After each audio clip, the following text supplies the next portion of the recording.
The following program is brought to you in living color on NBC.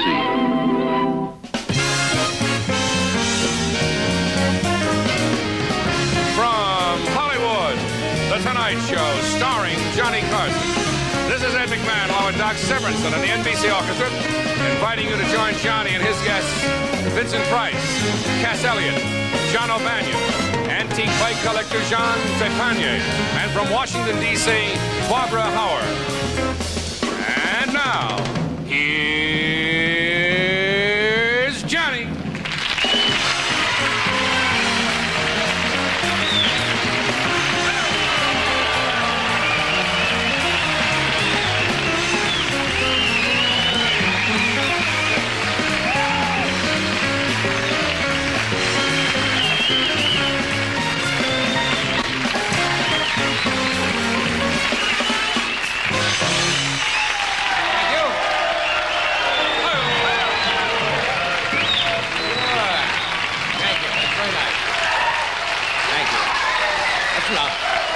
Thank you. Now, sure. Now, come on. After you get what you want, what happens to me? You won't respect me in the morning. I believe a man is innocent till proved guilty, right? Right. So please withhold your judgment till the monologue is over. Well, let's see. High star person. See. Tutti frutti or vanilla? You look like the roommate from the man from Glad.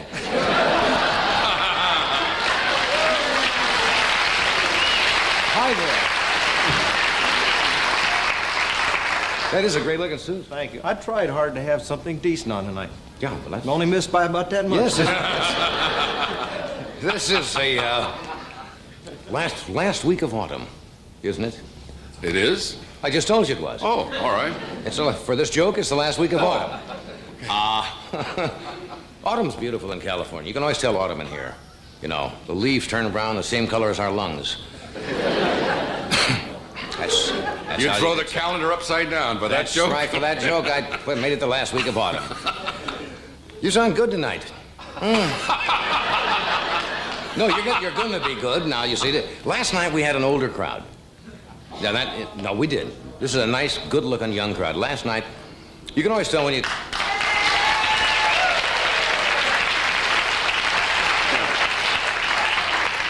You bought that, huh? No, I'm serious. You can always tell when you have an old crowd. We came out last night, there were a row of people sitting with those buttons. It said prostate power. Well, let's see what's in the news today. The big news, of course, is that Vice President Agnew went to the Speaker of the House, Carl Albert, and asked to be impeached. True. And Carl Albert says, I'm sorry, you'll have to wait your turn.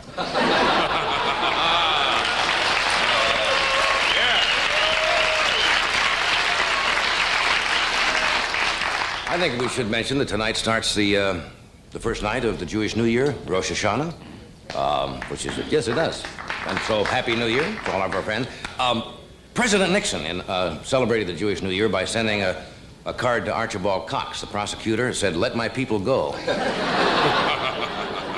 That's what he did. You know, every year at this time of year, Ed tells people he's Jewish so he can celebrate. He doesn't care whose New Year is celebrating. Every February, he puts a rubber band around his forehead and tells people he's Chinese. Just so he can go out. That's what you do. I do, yes. Yeah. I am not Jewish, but I did make a New Year's resolution. I'm never going to have that corned beef sandwiches at Nate and Al's about 12 o'clock before you go to bed. Did you ever do that? Yes. It's like a 6-day war in your stomach. Grim. No, in honor of the Jewish New Year, McDonald's has a special. You want to make a guess? Instead of Big Mac, they're making a Big Murray. and Bagel McMuffin, which I think is kind of nice. Yes, Bagel McMuffin.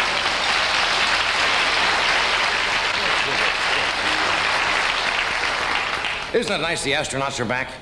They're all back safe. And they set all kinds of records up there. Most time in space, most time on the spacewalk, most pictures ever taken of the sun, most glasses of Tang without spitting up. That's one of the records. Remember how everybody is so blasé about the space shots nowadays? How many of you saw the recovery? Yeah, you see? A few years ago, the networks would interrupt, 10 hours before splashdown, cover all of that, right? None other 10 hours afterwards. This time, right in the middle of the splashdown, NBC interrupted to cover Yule Gibbons spitting up a petunia. That's all it's... they've been gone almost 2 months, wasn't it? Yeah. And they had a lot of catching up to do. They want to find out, who's first place in the American League, who's first place in the National League, who's left in the White House. And they were up there 59 days. I don't stop, friends. 59 days, and of course, no women. And scientists are, Now, wait a second, I'll get to it. Scientists are making a lot of tests to see if they have any, signs of, physical impairment because of that space up there. They did make an astounding discovery. They'd never seen a space helmet with horns on it before. That's what the doctors found. Did you know they took 77,000 pictures of the sun? You know why they took that many? No. They had to take that many till they got one that wasn't overexposed. They were shooting right into the sun, you see. The next trip is going to be in November. Did you know that? Yes, The next Skylab. I wouldn't be surprised if Nixon and Agnew try to get on this one. It's going to last a lot.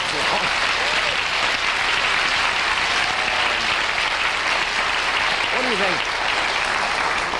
think? Here in Los Angeles and in New York and a lot of the major cities, they have 7 different television channels, plus UHF. Did you know one of the movies that was opposite us in Los Angeles last night on our show? I think on Channel 9. Bonzo Goes to College. Uh-oh. Now, if you remember those pictures, the Bonzo Pictures, Bonzo was a chimpanzee, right? And they had things like a bedtime for Bonzo, Bonzo Goes to College, and all of those Bonzo pictures were directed by the producer of The Tonight Show, Mr. Freddie de Cordova. Yes. And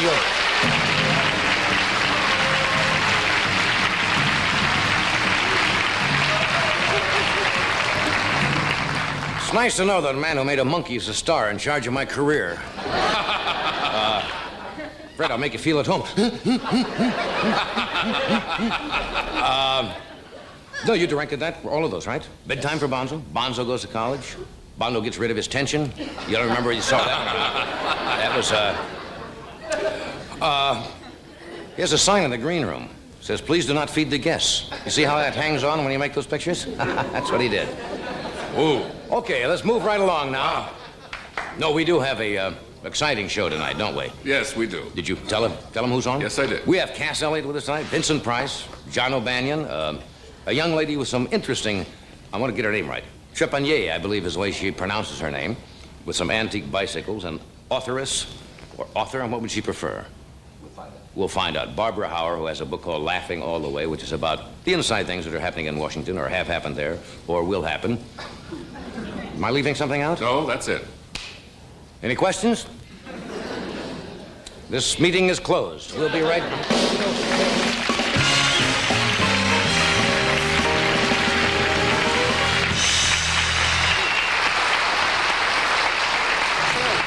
What? It's made out of sails. What is that? Really, that's This is my nautical suit. made out of sailcloth. Yes. Very pretty. So we stuck our little tootsies on the water, and we ducked under the waves. We did.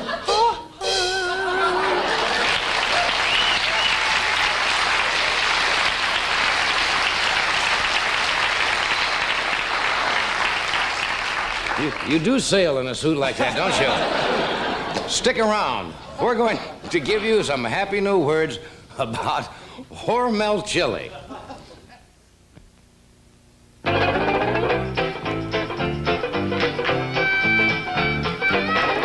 hands, here comes chili. Hormel, the good time chili. Clap hands for Hormel chili now. Clap hands for Hormel flavor. Great taste you're bound to favor. Hormel's the good time chili now. Oh, yeah. Hormel's the good time chili now. It if your lunch doesn't last you the whole day through. I'm Dinny Moore with a great beef stew. It makes a good dinner, but I've got a hunch. Why wait for dinner? Have it for lunch. It's meat and potatoes, good lean beef in a gravy rich beyond belief. Just try my stew. I've got a hunch. You're gonna like having dinner for lunch. Look for my thumbprint on every can and have dinner for lunch.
We are back. Fred looks like he's going on a yacht tonight. Doesn't he? Yeah.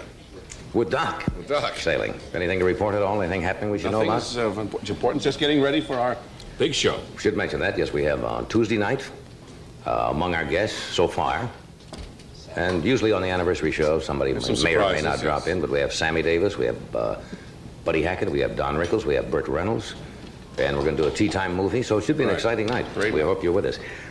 We have a young lady, and I believe her husband is also with her tonight. Her name is Jeannie Trepanier, and they have the largest private collection of antique bicycles in the country. Now, I bet you didn't know that, did you? I didn't know it until just this second. Well? But how interesting. Well, it is. Somebody bothers. I mean, I'm serious. It's great that somebody bothers to collect these things. Else, why would we know about it? You certainly haven't saved a bicycle. I do have my bicycle at home. What bicycle? Your little tricycle when you were a kid? I didn't save that one, but I do have a bicycle at home, and I ride frequently. There's been a renaissance in bicycle riding in this country. Oh, yes. Because it's good for you. But that's a new bicycle. That's not your old from Norfolk, Virginia, but no, Norfolk, Nebraska bicycle. I have that one, too. You have that one, too? Yes, I do. Is that the one you have dipped in gold and on the wall? We're going nowhere with this, aren't we? We're trying to get something going, and we're right in the sprocket hole. See, I tied that in. Anyway, we thought you might enjoy to see some of the bicycles that your ancestors smashed their faces falling off of years ago. Would you welcome Jeannie Trepanier?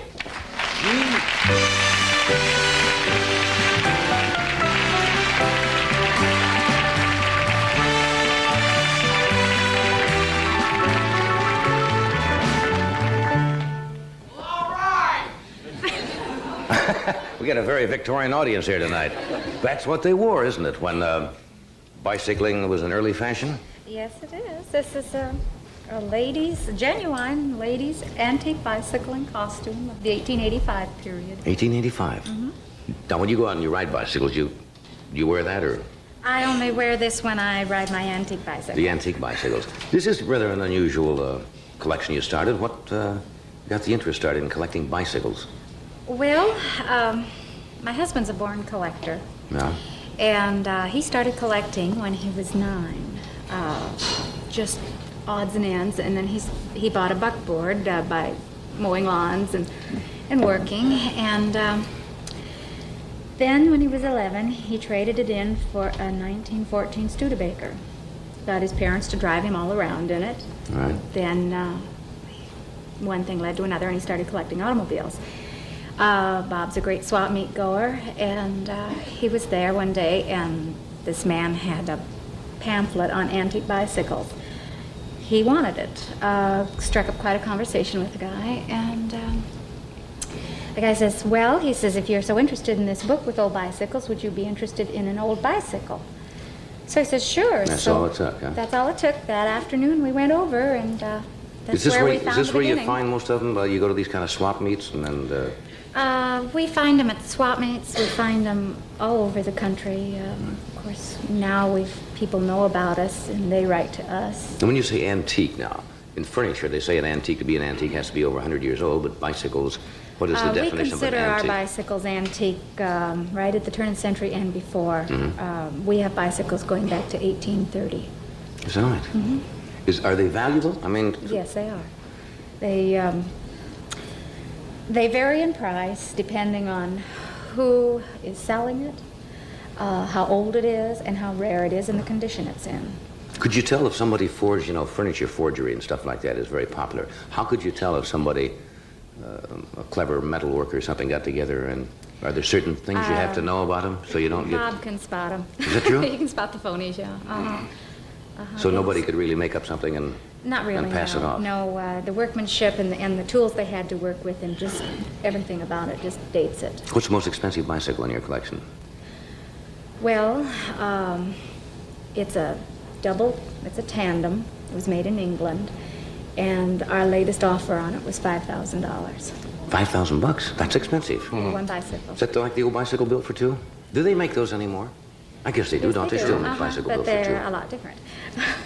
Okay, we're going to take a break, and then we're going to show... Oh, we have some... Oh, that's right, I want to show these. You said there's some that you've been trying to get that you cannot get. There are bicycles. I mean, we have found a lot. We've collected. We have over 200 bicycles now. Are these legitimate drawings of things that do exist? Yes. You'll meet the fella who did these, and turn it the other way, please. The other way? No. This way. Oh, this way. Oh, yes, I see, yes. I start going about Wednesday now. All right, what do you call that? That's a... These are bicycles that they were made. We would love to acquire them if they could ever be found. Well, there are more than 2 or 3 of... How many people are in this thing? 8 people? The 8-man tricycle. This is the 8-man tricycle. 8-man tricycle? Yes. It weighed about 1.5 tons, and it's about 17 feet. Why would anybody build an 8-man tricycle? Well, I don't know. Everyone had their own inventions. Throughout history and bicycles, there are so many inventions you just couldn't believe. Yeah, that's rather weird. Well, if you think that's weird, folks, wait till you see this average couple. This one was made about 1890, and it's a Jatho bicycle. This we do not have. We have not seen a real one to buy. We would love to find one. Well, probably all the people who wrote it killed themselves writing it. Yes, I don't think they're around That's anymore. a strange-looking bicycle. Now, you're putting me on with this one. No, I'm not. This came out of one of our pamphlets. This carriage was propelled by dogs and the man. You put dogs inside the wheels and run around like a hamster? And you just hope the dogs don't fall over. This bicycle was made in France in 1880. So Con Edison gets all their electricity in New York. They have dogs running on this. That's very unusual. Now, we have some... I saw just before I walked through to come out to do the monologue tonight. It's rather unusual bicycles you have back here. These are all legitimate? They're all legitimate. Every bicycle we own is authentic. We have no and are rideable? Most of them. Most of them? It depends who the rider is. That's what I thought. I knew there was going to be trouble. Right. You're in for it. When we come back, and your husband's with you tonight, right? No, he is not. Well, do you have somebody who knows how to ride these? Yes, I do. We have Louis Melendez here this evening. He will show how to ride some of these. Johnny Carson will show how to ride some of these. It's going to be Craig's spot. We'll be right back after this message. Drop everything. The Singer Sale-a-thon is on. What's going on here? The Singer Sale-a-thon. Just about everything's on sale. Like these great Singer sewing machines. The only machines with a front drop-in bobbin.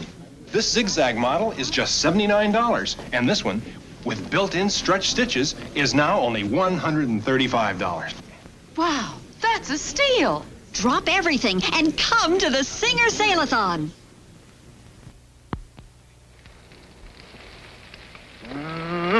To me, steak is something mighty special. So I treat it special with A1 steak sauce. I think A1's the difference between just eating steak and really enjoying every bite of it. You know, for me, there's only one steak sauce. A1 and steak. Nothing better together in the whole wide world. A1 and steak. I like it.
If you just joined us, this unusual thing, not this unusual thing, this is Jeannie Trepanier, but this is a bicycle. What year would this be?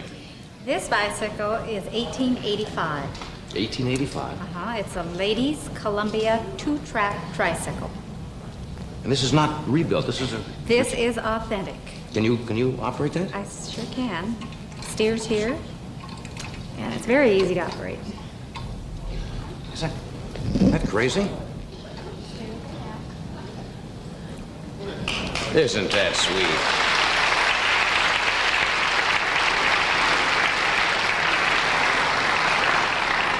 Why don't they make those anymore? I don't think we have craftsmen smart enough anymore. That one looks like it's fairly easy to ride. It's very easy, yes. Like a training wheel for a 747. Coming back here. You can't reach back here, can you? We'll be back there soon. Okay, what are some of the others? Well, I'd like to introduce Lewis to you at this time. Okay, where's Lewis? Lewis will be coming out on his 1885 Columbia High-Wheeler. Good. Oh.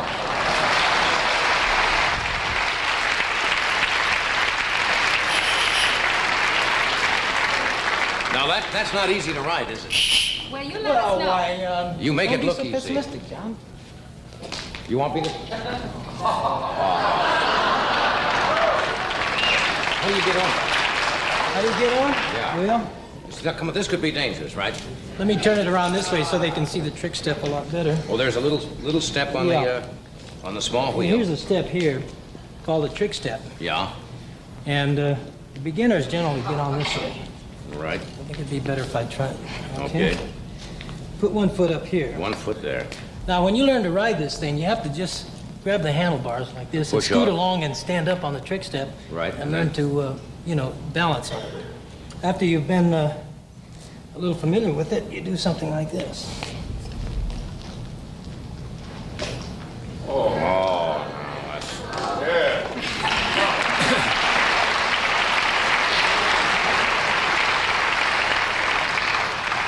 That takes a while, John. yeah, I don't know whether I should. That could fall over. No, we can help you up here. Oh, and, that's good then. You can get a good feel of the machine. I don't want to have the seat Ed, you're a surgically big fella. removed. Wait a minute, let's wait for Ed. Let's wait for Ed. Okay, you might. No. Fine. Put your hands on the grips. The hands on the grips. Okay. Stand up. Get on.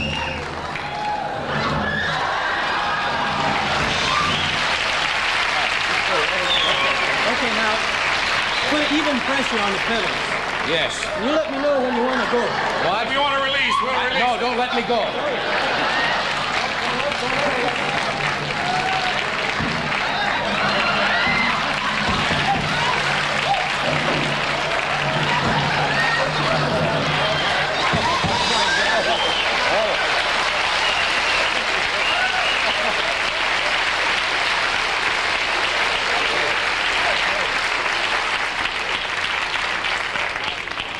They didn't have a lot of people riding these, did they? Well, I mean, let's be honest now.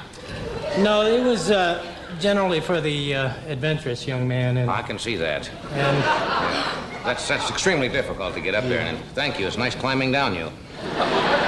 Once you've learned how to ride them, they're no problem at all. In to France and England, they had the strange thing fantastic about this bicycle is races. it's really deceiving because I make it look so simple sometimes. I get Well, sure. expert bike riders that say, can I ride it? And there is no way they can ride it. This thing will have a tendency to throw you very quickly. I can see that. A header is this way. All you have to do is hit a little small bump with the back wheel. Over And it goes. And you go over. And when you lean with this thing in a turn, you lean in the opposite direction, contrary to your lower bikes of today. I wouldn't have You guessed lean that. with the bike, this one you lean. That's really crazy. What else we got? All right. Well, we thought since you did such a good job on this, you'd like to try our bone shaker. The bone shaker. The bone All right, shaker. what's that? Which one is that? This is the bone shaker. This was made in the 1840s. It's made of all hand-forged iron All iron and wood, and wood. All right. and it's very heavy and very slick. This, by the way, is the first bicycle with pedals. Good heavens. That's all This metal. one weighs No. goodness, Where does this 60 get? pounds. Is this from England too? No, this, it's Very comfy. Well, that's not too bad. Now, That's bad. That's bad. That's bad. That's bad. Yes. okay, this one isn't really difficult. Catch yourself. We should line you up. Okay, go ahead.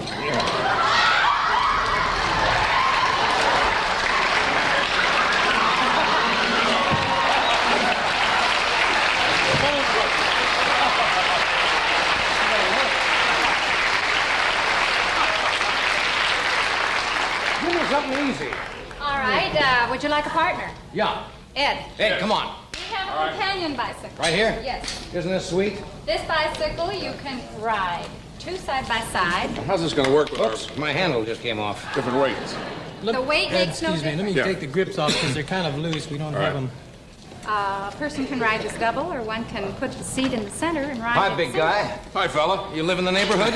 Let's go to Oxnard. No, this... How about our weight? I'm much heavier Makes than no John. difference. Makes no difference? My husband is large, and he rides with my little daughter on there. Okay, you all set? Yes, sir. Start pedaling. Okay, push Work on. together. Have you made up your... Another fine to mess help you've me. gotten me into. Teamwork. Well, I was Have just you made trying... up your mind who's going to do the steering now? Yeah, who's going to steer? Who's going to steer? Well, you've been doing it for so long. I'll steer. Okay. This time I'll steer, and then later you could steer.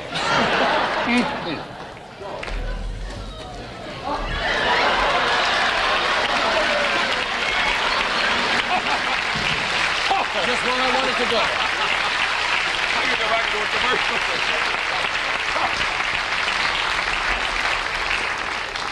Hey, that's crazy. That's really crazy. We got You want another one? something real easy? Yeah. All right, Lou, how about our Bellmobile? Is that very easy? What else? Is that this one here? Yes, Well, this looks nice. it's very light. This is a child's tricycle. Well, that's easy. That's... And you can see the principle of the drive. Both treadle and seat propel the bike. Oh, ho, ho! Ah-ha-ha! You've got to keep your feet moving and then bounce with it. In other words, you don't pedal normally. No, just push back and forth. I'll have to give you a shove to get you right.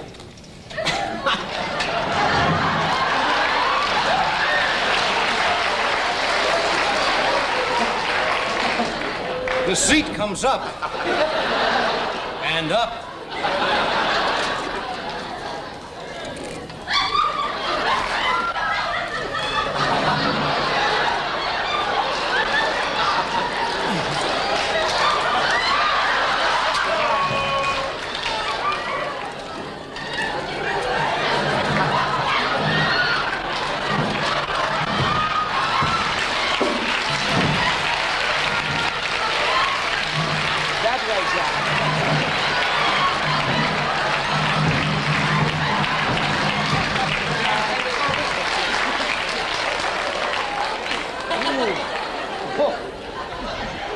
That's the funnest bike of all. That is really insane. We gotta say goodbye? Yeah, I thank you so much for being here, Jeannie. Thank you.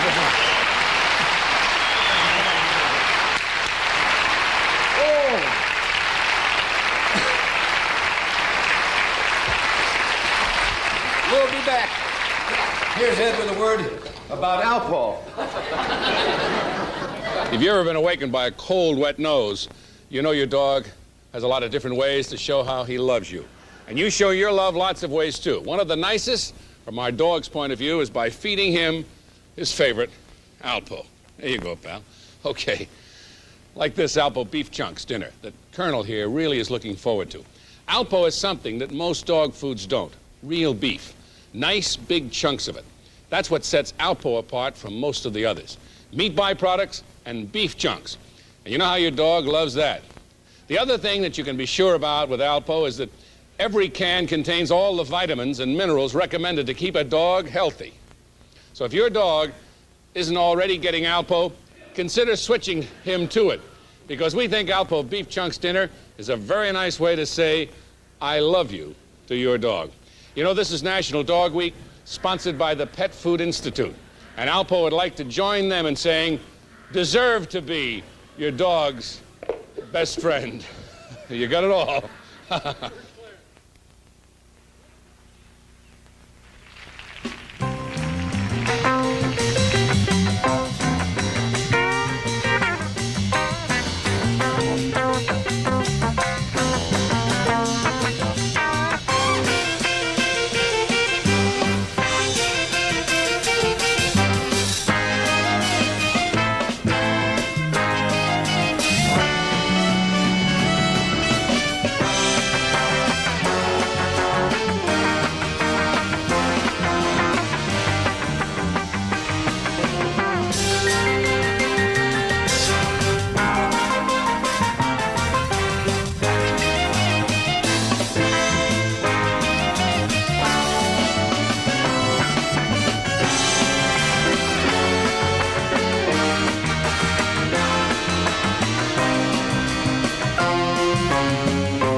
If you just joined us, we have Miss Barbara Howar with her tonight, who has a book called Laughing All the Way about Washington and some kind of inside stories. Vincent Price is with us, John O'Banion.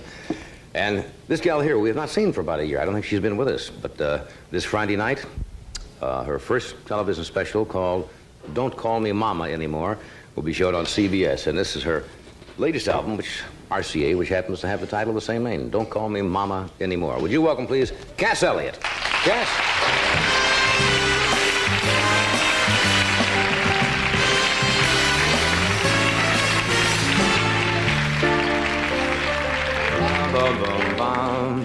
Good evening. All right, I won't call you Mama anymore. I hope not. You give up to Mama Cass Elliot. Yeah, I'd like to have it. Some people think my first name is Mommy. That was a period in your life, and yeah, it's gone now, and I would like to, you know, to have a last name like a real person. Like a real person. Yes, like a real person. How have you been? It's been a long time. Well, one of the reasons it's been a long time is that I fell down in my kitchen and had a football injury. You know, last time I was on the show, we were talking about how I was in love with all those football players. Yeah. So I had to go out and get injured like one so that I could be one of the club. What did you really do? Did you take a spill? I tore all the cartilage in my knee. Just me and every other quarterback.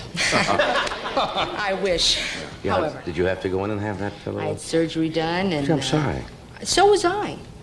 Yes, of course. Amazingly enough. Because that's smarts. Smarts. And then these guys go back to work, you know, like in 6 weeks. They're back out there, you know. You ought to see what poor Joe Namath goes through before a football game. People would not believe it.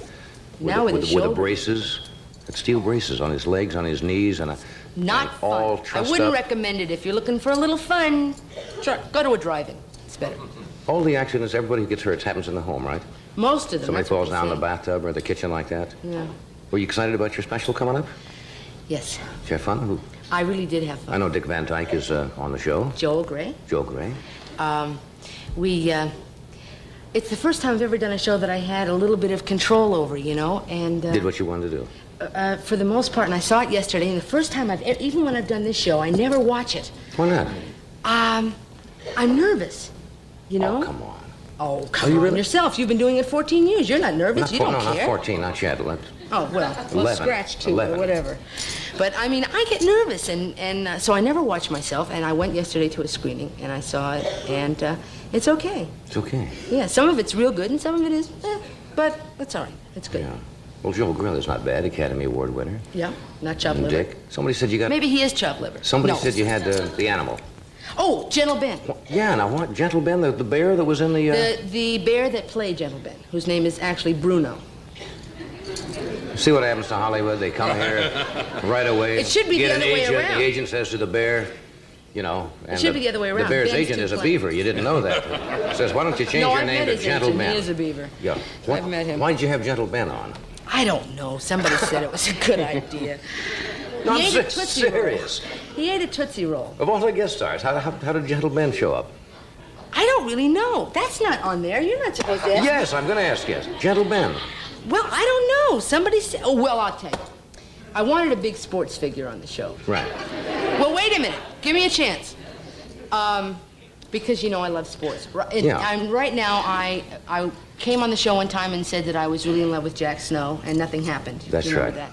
Now, I've sort of got this sexual fantasy about Fred Biletnikoff from the Oakland Raiders.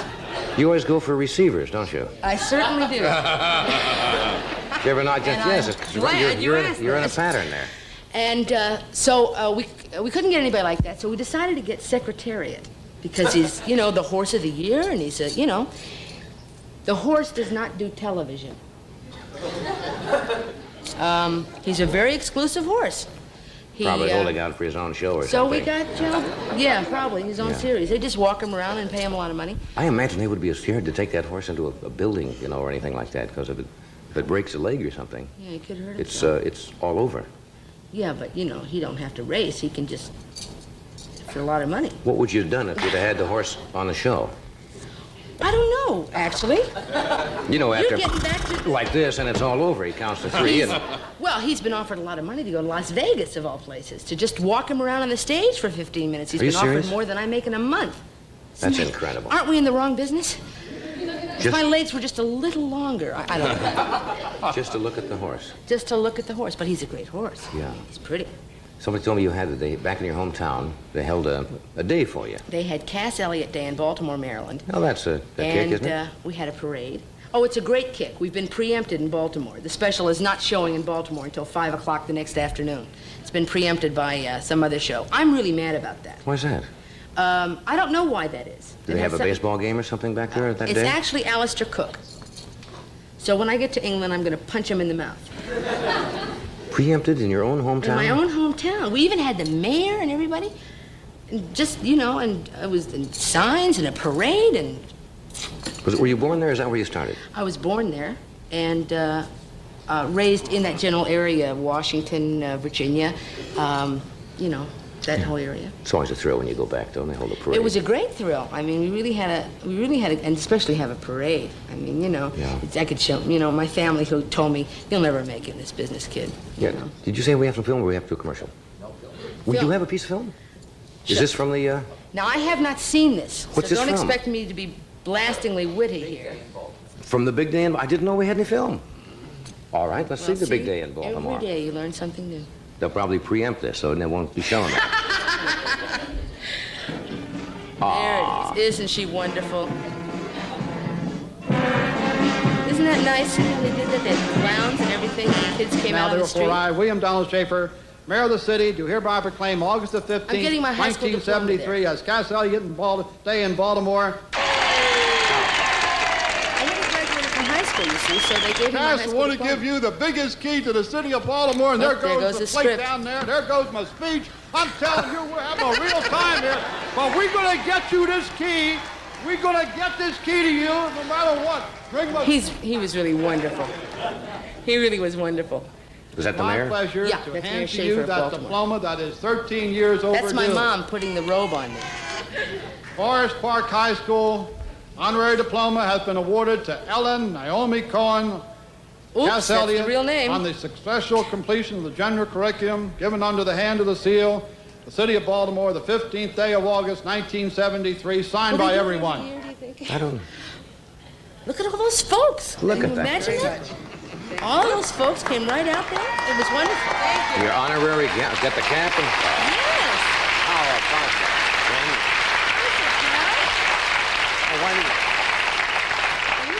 Why didn't you ever finish high school in Baltimore? Actually, because I wanted to go into show business, and I had taken all these courses to go into medical school, and I was accepted into medical school, and I thought if I didn't graduate from high school, they couldn't send me to medical school. So I quit 2 weeks before graduation. But I wear my high school ring all the time. I'm crazy. What can I tell you? Got your still high school ring? So I wear my high school ring, and then they said, we're going to go back. We'd like you to come back. I said, I'll come back on one condition, if you give me a diploma. So I think that's kind of right. I did the same thing when I was in college. I cut two courses and didn't finish the exams and had to go back and do it later because I had a job at a radio station. And at that time, that sounded like the thing to do. You know, I split, now went down, and I'm took the grateful job. that I got my high school diploma because now I can get a decent job, you know, get out of this business. That's right. I mean, they tell you can't get a job without a high school I've always wanted to go to high school in those little match folders, you know, where it says, Draw me. draw me or anytime. Learn meat cutting at home is what I want to do. So There's no meat. then you always have a job. We'll be right back after this word from Celanese. Yes, we will. Kitty, Wanda, I just saw my song. Now we can take our show downstairs to Broadway. Oh, that's terrific. Was it the Coat song? Sure. Well, let's all sing it together. Okay. It's a playable, stretchable, comfortable kind of a day. Da-dee-dee. Life is woven with Fortrail, and we're living the action-packed way. Fortrail polyester. It's tailored, trim, and you can bet that the shape you see is the shape you get. Belted, welted, cinched, or trenched. How luxurious, washable, wearable, kind of a danceable, wonderful, wrinkle-free kind of a day. Raincoats woven of Fortrail polyester for comfort, stretch, and action. Fortrail. Look for the name on the tag in the store.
pollen you said was getting to you today? Yeah, for like 2 days. It's been driving me crazy. It wouldn't affect your singing if you did. Would do a number for us tonight? I would adore to do it. This is your new single, right? Yes. Shall walk to the spot. Thank you.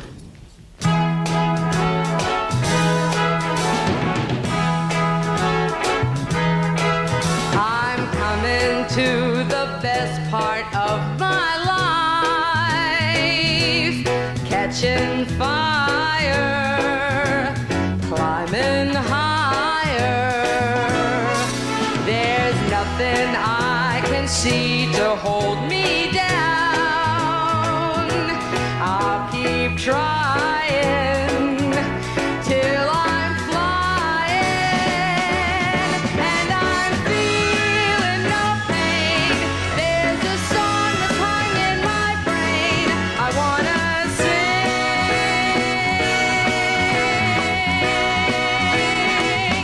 I'm going out of control to the music that's in my soul.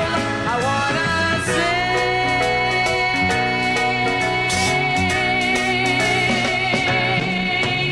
Today could be the best I've ever known. If I take time, I can make time. I'm going where I've never been before. Won't be long now. I'm getting strong now, and I'm feeling no pain. There's a song that's hung in my brain. I wanna sing.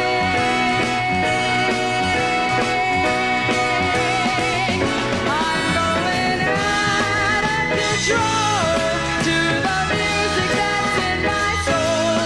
I wanna sing.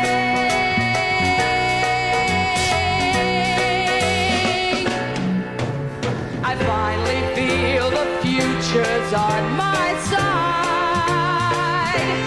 No more blue songs, only new songs. And I'm feeling no pain.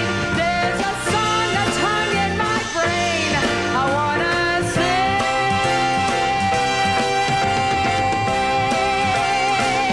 I'm going out of control to the music that's in my soul. I wanna sing.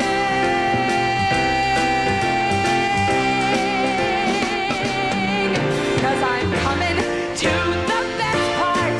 Yes, I'm coming to the best part. Now I'm coming to the best part of my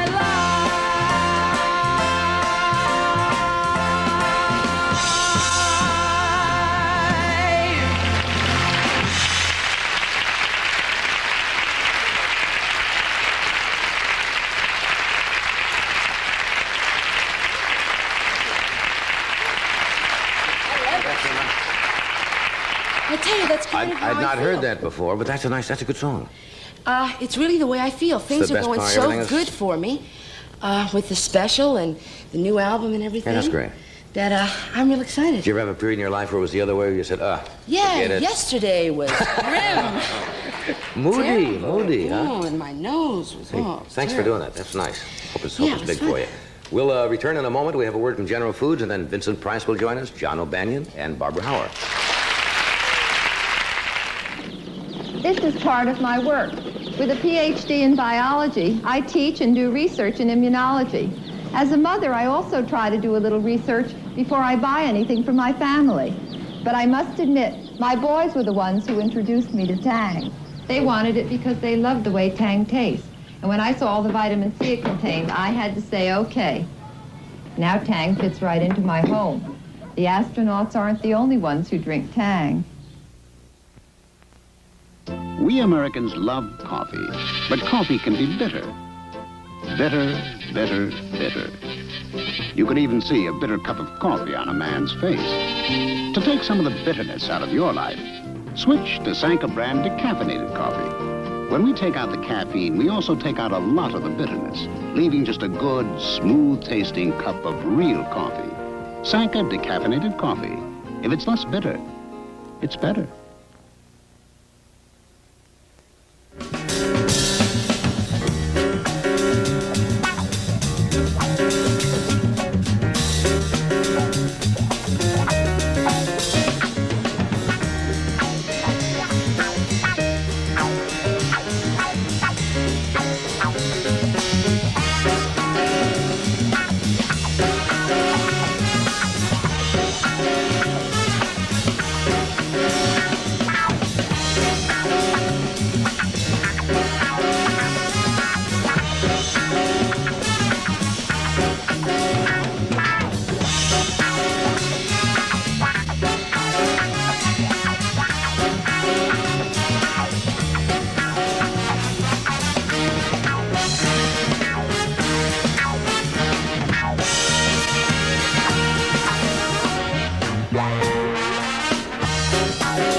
I'm a big Vincent Price fan. I always have been. He's probably one of the best-known actors probably in the entire world. And we talked with him the last time he was here about being like stereotyped in movies as always the villain, and been most successful at it. And off-screen, when he's not acting, he has a great variety of interests. Art, of course, is one of them. He has a beautiful book called The Treasury of American Art. And his newest film, what would you think the name of this is? Theater of Blood. Is coming out soon. Would you welcome, please, Mr. Vincent Price? Yeah.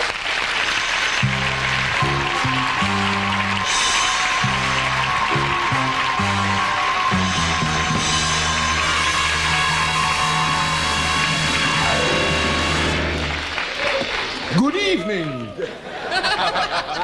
Do you get that all the time like that's all you've ever done in motion pictures, which it's not? I know, no. But, you know, I was so jealous that you had Cass Elliot Day in Baltimore. I've never had Vincent Price Day in St. Louis. Never? No, they'd probably hang me from the arch. Now, when they hear that, I'll bet you 8 to 5, before the week is out, you'll get a letter saying we want to hold a Vincent Price Day in St. Louis. I saw you the other night talking about typecasting. It was a Western. Yeah. You played a feudal land baron. Remember that picture? Dragonwick. Yes. Yeah, it was a good picture. Yeah, it was a good picture. Yeah. And you were nasty and mean and evil. But lovable. But Johnny. cute. Sweet. I always feel I get the dirty end of the stick, if you'll pardon the expression. No, I think, we talked about this once on the show. I think the type of thing, and you love doing them. Yeah, they're great. You love doing those. It's like because everybody loves the horror stories and the mystery stuff.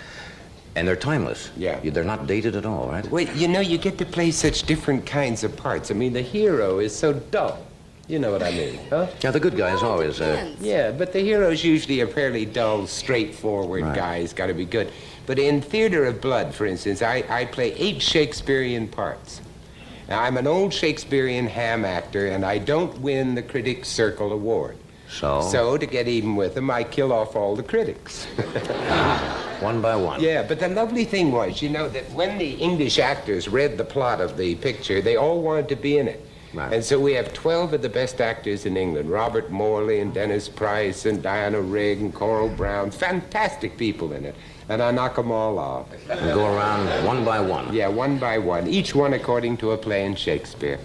Now, that's really a kind of a tour de force for an actor to be able to do something like that. Do people, when they meet you, I heard you talking to a couple of the fellows in the hall, I was in the makeup room, tend to associate with you all the time, or to frighten people? Karloff used to get that question all the time, and he was a gentle, kind man. Was a lovely, quiet man. A very sweet man. I had a wonderful thing happen the other day in an airport. I was sitting minding my own business, and this girl came up to me and she said, "You're not, are you?"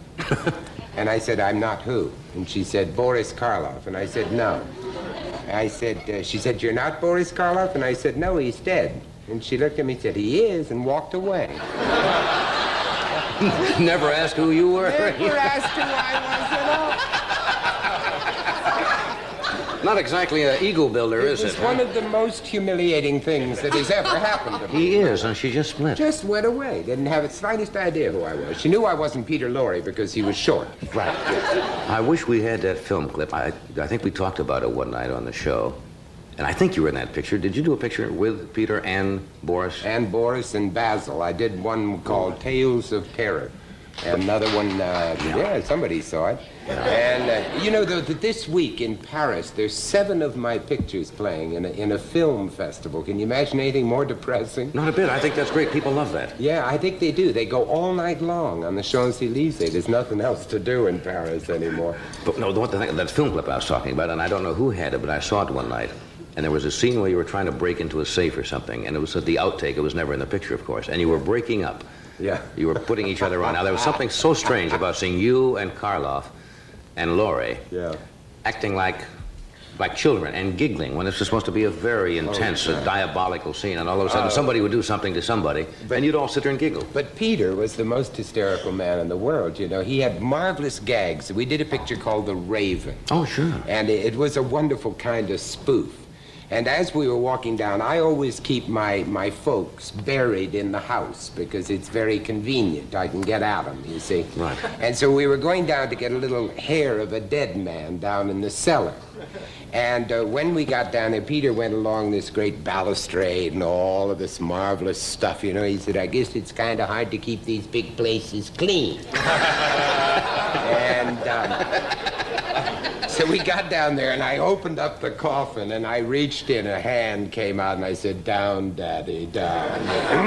And I got a little bit of hair and said, forgive me, Father. And I said, I keep him here.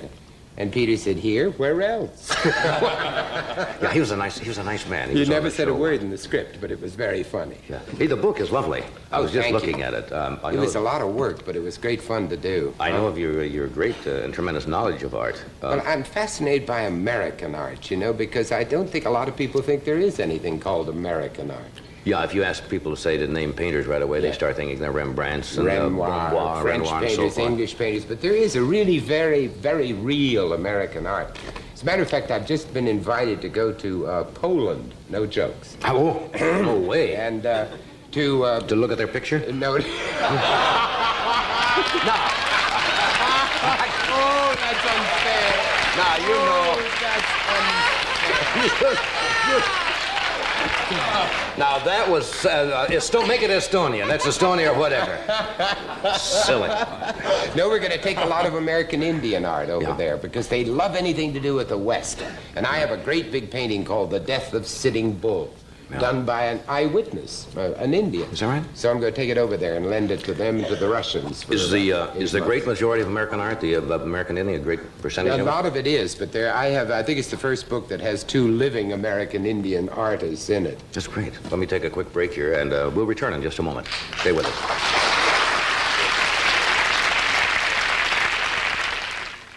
Scott's Liquid Gold has the perfect answer. Their new countertop and stainless steel cleaner. Just spray it on, wipe it dry.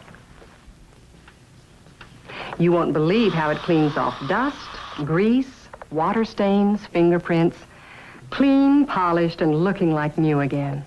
Try the newest member of our family, Scott's Liquid Gold countertop and stainless steel cleaner. Would you dare to skip a day with your antiperspirant? I did. With Mitchum for problem perspiration. I believed at $3.50 its protection had better last a long time. It did. Through the first day and even the second day. Yet Mitchum's buffered to be gentle. Yes, you might even skip a day with Mitchum. It's that good. Now for perspirers who prefer a soft, absorbent powder every day. New Mitchum Spray Powder.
band.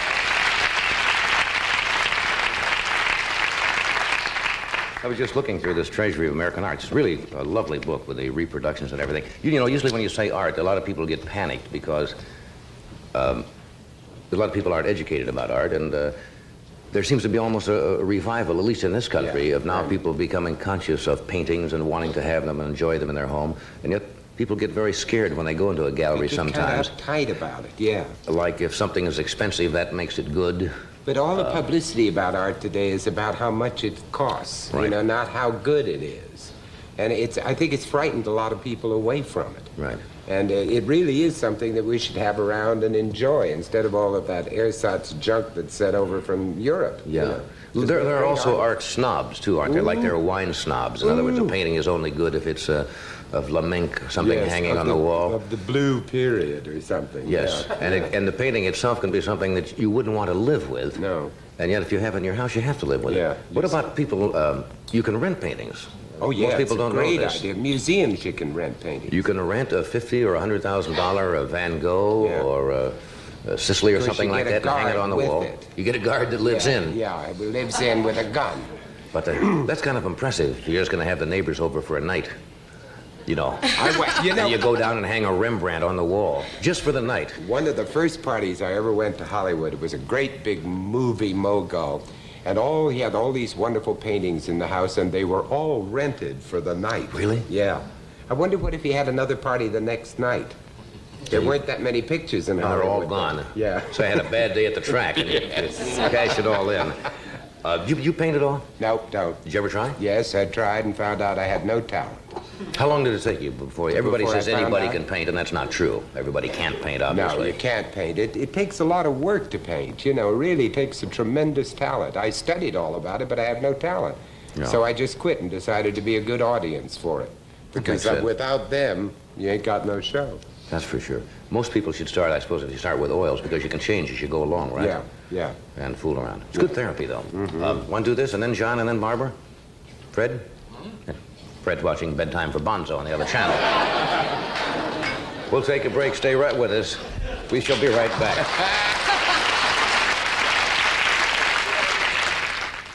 As you know, your body is curved all over.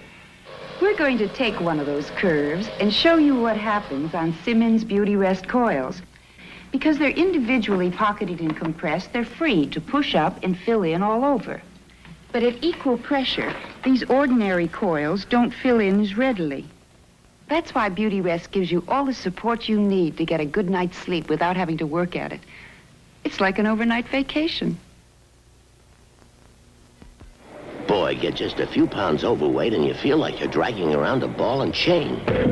The whole world feels uncomfortable. You don't make those graceful moves like you used to. And the fact that you aren't the only one doesn't make it any better. Let the Special K breakfast help you. It tastes great, but it's less than 240 calories, 99% fat-free. If you exercise and eat this smart at every meal, you could lose that extra weight. And the Special K breakfast is a great start.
John O'Banion made his first television appearance with us several months ago, and some very nice things seem to be happening with his career. He opens October the 29th in Houston at the Regency Hyatt House and starts recording with Bell Records in just a few weeks. He's a handsome young man and a fine singer. Would you welcome, please, John O'Banion.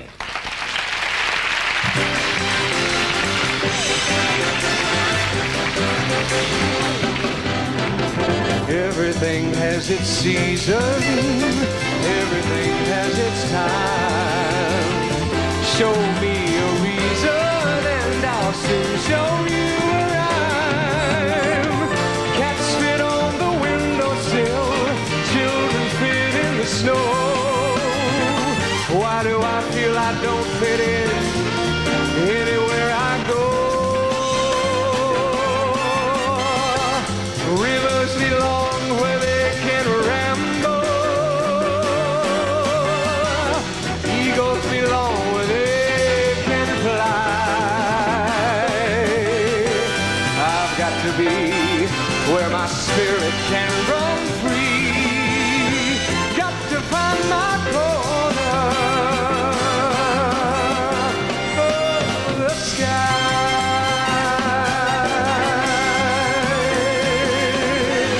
Every man has his daydreams, every man has his goal.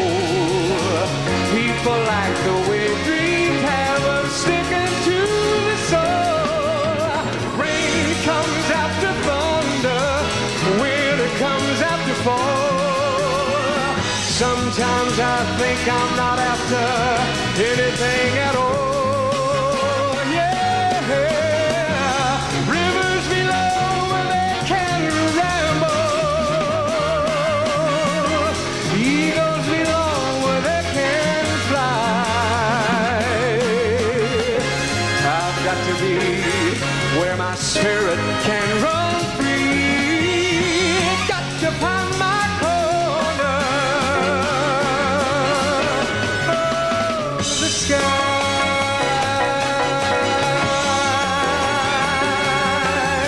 Maybe some misty day we're gonna find me gone, and far away you'll hear me singing to the dawn, and you wonder if I'm happy there a little more than I've been, and the answer will come back to you like laughter from the wind.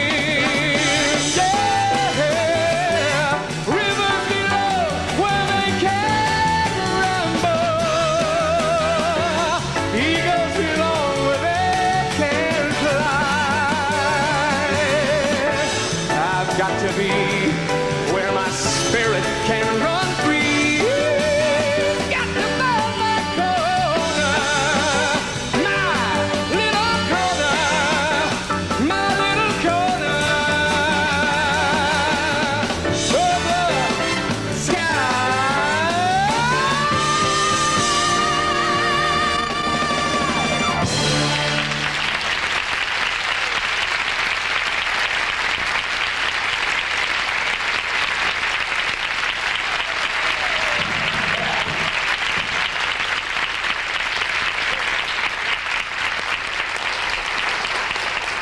That's John O'Banion. He's a fine singer. I think you're going to be reading a lot about him because he also smokes in bed. Little humor there. After this brief word from our sponsor, Barbara Howar will join us and we'll talk about her new book. Honey, this morning I'll make our pot of coffee. Thanks, but I want Taster's Choice freeze-dried. It tastes like ground roast. But for breakfast, we need a pot of coffee. So we'll make a pot of Taster's Choice, huh? I take out the basket, boil my water, then add Taster's Choice 100% freeze-dried coffee. You see how neat? No messy grounds to clean up. Can I butter the toast? For ground roast flavor, Taster's Choice by the pot. It's a neat idea. Take a good look at your wood paneling. Looks dull and faded. Well, Scott's Liquid Gold was specially formulated for wood paneling that has been dried out by heat, air conditioning, and sunlight. It's not a cover-up, but goes down below the surface to restore and preserve the natural beauty of fine wood.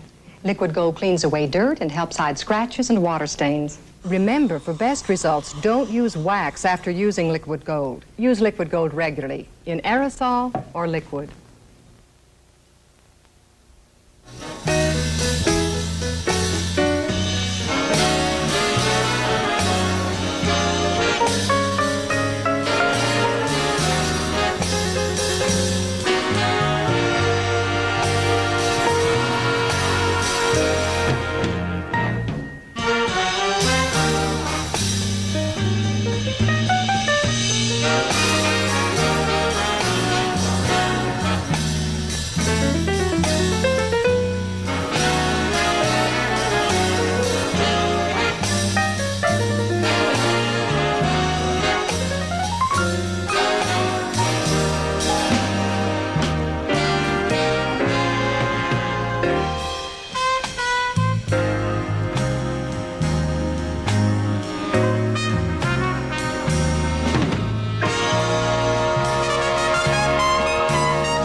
Barbara Howar is with us this evening. She has a book called Laughing All the Way, which is a bestseller. It's about Washington and memoirs and anecdotes delivered with the kind of candor that's become her trademark. And we're very happy she could fly in to be with us tonight. Would you welcome, please, Barbara Howar.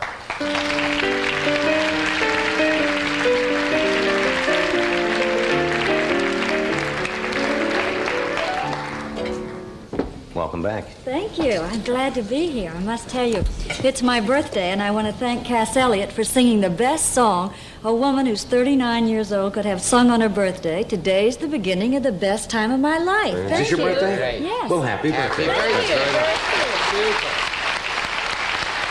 And you gave your age. I gave my And you age. gave your age. Well, why not, You're Johnny? I've absolutely always right. wanted to be Jack Benny's age on the Johnny Carson show. Well, I'll tell you, you're a striking-looking 39. Thank you really very are. much. I wonder why women always feel they're not supposed to tell their age, that we're supposed to be obsolete like a washing machine when we get to be a certain mellowness. I'm not so certain I'll feel so good about saying it when I'm 40, but right now at 39, it is the beginning of the best time of my life. I think if you're going to I lie hope. about your age, you should always say that you're older. Because then everybody says, like, I'm 32. I was 32 Wednesday. And I think if anybody asks my age, I say, oh, I'm 35. And people say, why, my goodness, you look so young. We were working at the reverse business, huh? Just add a few years. Absolutely. Last time, I enjoyed your book, first of all. And many people, you know, when a book comes out, normally look in the back to see. I'm sure they did this in Washington because many times they list the names of people or events alphabetically. So everybody turns to the back to see if their name is mentioned in the book, right? Right. But you don't have that, so I had to read the whole book to see if I was in it. And I was in the book.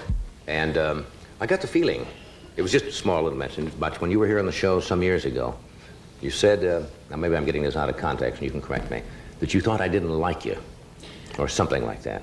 I think at that time, Johnny, I didn't particularly like myself, and I think that I did not behave on the air with any essence of professionalness, or let me put it this way, I was simply terrified, and I made something of a fool of myself, and I don't think you like me, and I wouldn't have liked me either if I'd been sitting in your chair. Like me tonight, I'm going to be a lot nicer. Okay, I like it. I like it. It's your birthday, too. The book is fascinating. Have you got any flack from it at all? Are people unhappy? Well, I think that there has been some flack from it. Anytime you write a book that's candid, that throws a little much-needed light on the shenanigans of power and politicians, there are a lot of people that are not going to like it. But by and large, the people that I really am very hard on, I don't choose to see, nor do they choose to see me. And the rest of the people either take it very much in their stride, or as I say, we don't see one another. The thing about powerful people and politicians is that they're very much like people in show business, only they carry it to a further extreme. They really don't care too much what you say about them as long as you're saying something about them. It's the whole perpetuation of, I'm in there doing something. So I found a lot of people that I was less than kind to coming up and being awfully good to me. It makes me very nervous. Because you made them important enough to include them in the book, and as long as you at least mention them, I think they're afraid I'm going to do a sequel and say something worse, and that's why they're being nice. Politics is, of course, a power game, and I would think one of the toughest jobs in the world would be to be married, the wife of a politician. Do you find that there is a great deal of problems in marriages between powerful political figures and the wife? Well, I think it depends an awful lot on the age of the politician and exactly who the politician is. For instance, my own particular senator, whose birthday is also today, Sam Irving, and his wife have been married longer than, most people ever live. So I think there is no problem in that marriage. She fell in love with those eyebrows. You take the very young politician and his wife. This is not easy because it's a different generation. It's a woman who has come along with some idea that she would like an identity of her own. She would like some autonomy over her life, and in politics you have none. Plus the fact, you remember that in this country where there's so much hypocrisy about the divorce laws, that 2 out of 3 marriages in this country end in divorce, and yet we rarely elect a man who's found that he's made a mistake in his marriage. Right. So when these people get married, they're stuck with each other forever, and I can't imagine anything worse than having to put a good face on a bad marriage. Yes, that's, yes. But you see, politicians' wives have one, I think, terrible disadvantage, is that their husband has to be elected by votes, so they constantly, and I know a few wives who have told me privately without mentioning the parties, if they have to smile and shake hands at one more ladies' tea, where they've invited the women in, and say the right thing at the right time and always be on your behavior, that must be a terribly tough thing to bear, because it directly reflects on possibly your husband's election. This is true, and also the ego knows no sex, knows no gender. A woman who's worked going into shopping centers and saying, "Hi, I'm Barbara Howard, and my husband's running for office. Can he kiss your foot and get your vote?" She works very hard to get him there. Then when they get there, it's all of a sudden, isn't he the most marvelous savior of all mankind? And she's nothing but the woman who sends out his shirts and brings them back lightly starched so he can stand up there and do this to the crowds. No one wants to be remembered as the wife of the politician or the wife of the man who discovers the cure for cancer. History has no recollection of her. I can frankly think of nothing worse than being a first lady, particularly this first lady. I mean, it must be a very tough time for her. It is. No, I think it's tough for anybody, but right now it's got to be a tremendous emotional thing to bear up under what they have to bear. You feel for the families of all of these people. For the first time, I saw that interview the other night with Martha Mitchell, and everybody makes jokes about Martha Mitchell, and she makes jokes about herself in a way, and yet for the first time I felt I almost cried out for her. She looked so harassed and carrying such a weight on her shoulders. Yeah, it did there for the first time. Everything in this woman's life, whether you believe in what she stands for or what her husband stood for, which I assume few do now, you must realize that she has nothing that is hers. It's all fallen apart, right before her very eyes. And this, this is not an easy thing for anyone to take in their stride, much less a woman who has married a man thinking that he is going to make the world a better place in which to live. He gets to Washington, he gets corrupted by power, as power absolutely does corrupt, and she turns around one day and this man she's promised to love, honor, and obey and look up to is being indicted and hauled into this court and smeared over this paper, rightly or wrongly, whether he deserves it or not. Must be awful tough. It's like waking up with a nightmare on your hands. When you say power corrupts, and I don't want to correct you, but it's the misuse of power, really, isn't it? I mean, power doesn't necessarily have to corrupt. Power can be good.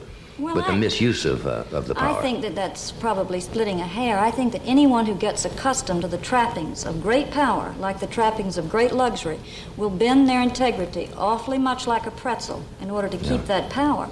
As Mr. Mencken says, looking for an honest politician is like looking for an honest burglar. And I believe that there are very few people in the American system that will not twist their integrity in order to keep the trappings of power. And I think that's what we're faced with now. It is a sad commentary, though, isn't it, to say that this is the way it must be. And you hear so many people when you go to parties, and Watergate always comes up, and a lot of people will say, well, that's the way politics works. This is not really important. I mean, everybody and all administrations have done these things. But not to this extent, really. I mean, this is absolutely, and this is what's been so bad about Watergate, is the apathy has now turned around to being absolute cynicism, where people will say, "Oh, don't tell me about Watergate. I'm tired of it. They've all been stealing us blind. They're all robbers." This is not so, and the people who are crying and screaming for Watergate to be over should stop and remember that I, at 39, a total product of the American system, believing in the democracy and the Constitution, turn around and say, the most precious thing that I have, my most complete right, is a right to vote in a free election. And those people took that away from me, and they were on their way to stealing away the rest of the government. Yeah. So you can't just sweep that aside. That's just something you've got to remember.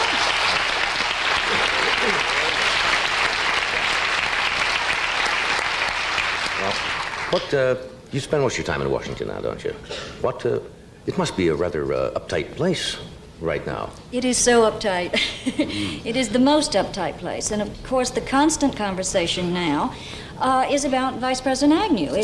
There has been some conversation that this has been created at the Vice President's expense to take a little of the heat off the President in Watergate.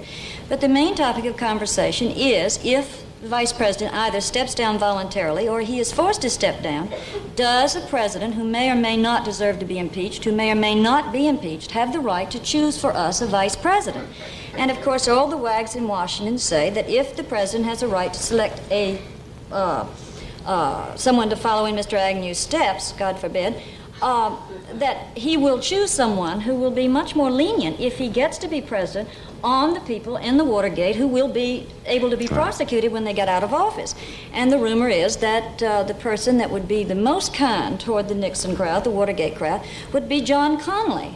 In other words, they're already looking at this as a fait accompli. Absolutely. Everyone has an opinion. You go to a cocktail party. Do you want John Connally or don't you? Not do you want scotch, bourbon, or vodka. Do like you want John Connally? On the rocks. I never cast a vote for John Connally. I mean, he, to me, has all of Lyndon Johnson's vices and none of his virtues. I have no desire to have John Connally thrust from me. I mean, does anyone?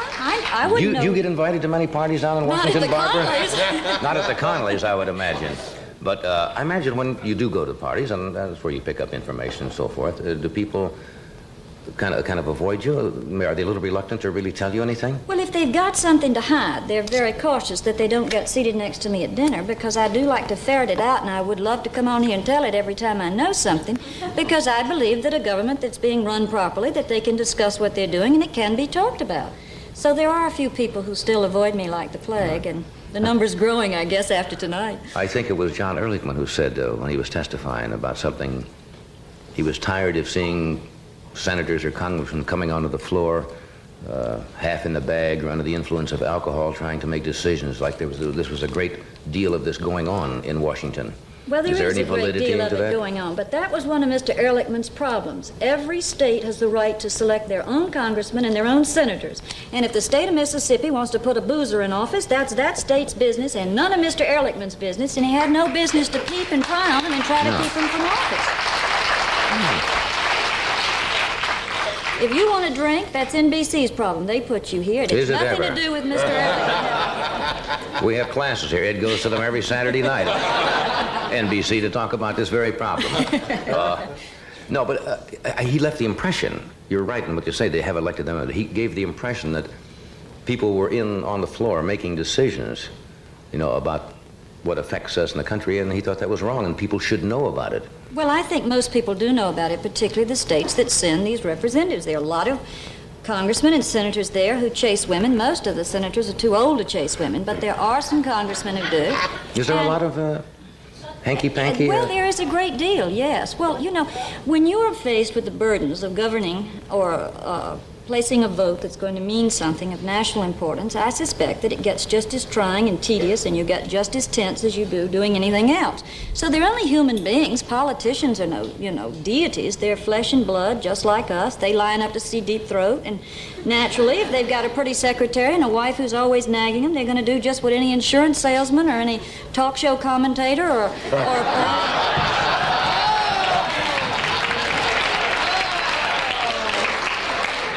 I try not to get too tense. So that there is a certain amount of it, I suppose. That's normal, why would we expect them to be any different than we are? Well, Buzz Aldrin, the astronaut, came out the other day and said he was a little tired of the American people trying to hold them up as godlike people, the astronauts he was talking about, because they're not the all-American hero. They're, as you say, have all the foibles and peccadillos, I suppose, that everyone has. As a taxpayer, I'm getting tired of holding them up there in the sky. You really think that's too long, huh? I think it's getting to be a bit much. When you can't buy a piece of meat for your plate, but you can hit the moon, there's something, I get a little conservative. I didn't know I had that kind of conservation. You should be able to have both. Yes. We'll take a break. We'll be right back. I didn't know it was your birthday.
book is fascinating. It's called Laughing All the Way.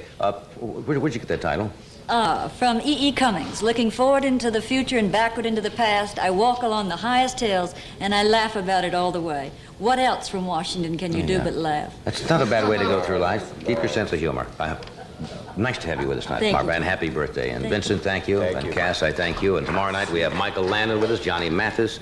Will Chamberlain is with us tomorrow, and Cheryl Stoppelmore. Thank you. Good night.